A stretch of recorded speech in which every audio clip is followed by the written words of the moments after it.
আবারও আর্জেন্টিনার পক্ষ হয়ে কেমন অদ্ভুত সিদ্ধান্ত। ডাক দেওয়ার অপরাধে সরাসরি লাল কার্ড দেখতে হলো সুইজারল্যান্ডের তারকা ফুটবলার ব্রিল এমবেলোকে। রেফারির এই অবিশ্বাস্য সিদ্ধান্ত মুহূর্তের মধ্যেই স্তব্ধ হয়ে গেল পুরো স্টেডিয়াম। কান্না ভেজা চোখে মাঠ ছাড়লেন এমবেলো।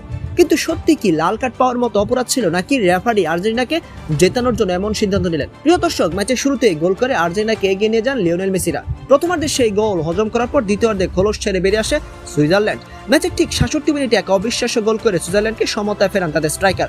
এক গোলে সমতায় ফেরার পর মেসিদের যেন পাত্তাই দিচ্ছিলেন না সুইজারল্যান্ড ফুটবলাররা। একের পর এক ধারালো আক্রমণে আর্জেন্টিনার রক্ষণভাগকে কাঁপিয়ে দিচ্ছিল তারা। ম্যাচের ঠিক এই উত্তেজনাপূর্ণ মুহূর্তে দুর্দান্ত একটি শট নিয়েছিল আর্জেন্টিনার ফুটবলাররা। ঠিক তখনই বল ঠেকানোর বা বাঁচানোর জন্য ডাইভ দিয়ে বল দেখানোর চেষ্টা করেছিলেন সুইজারল্যান্ড ফুটবলার ব্রিল এমবেলো, আর তাতেই ঘটে বিপত্তি। রেফারি বিষয়টিকে ফাউল বা ডাইভ মনে করে 1 সেকেন্ডও দেরি করেনি, পকেট থেকে সরাসরি বের করে আনেন লাল কার্ড। রেফারি অদ্ভুত সিদ্ধান্ত দেখে নিজের আবেগ ধরে রাখতে পারেননি এমবেলো।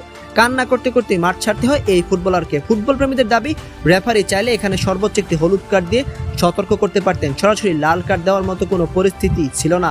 অনেকেই বলছেন আর্জেন্টিনাকে সুবিধা পাইয়ে দেওয়ার জন্যই নাকি রেফারি এমন পক্ষপাতমূলক সিদ্ধান্ত নিয়েছে। প্রিয় দর্শক, রেফারির এই অদ্ভুত এবং বিতর্কিত সিদ্ধান্ত নিয়ে আপনার কি মন্তব্য? রেফারি কি আসলে সঠিক সিদ্ধান্ত নিয়েছেন, নাকি এটা আর্জেন্টিনার প্রতি রেফারির অন্ধ ভালোবাসা ছিল? আপনার মূল্যবান মতামত কমেন্ট বক্সে জানিয়ে দিবেন। ধন্যবাদ।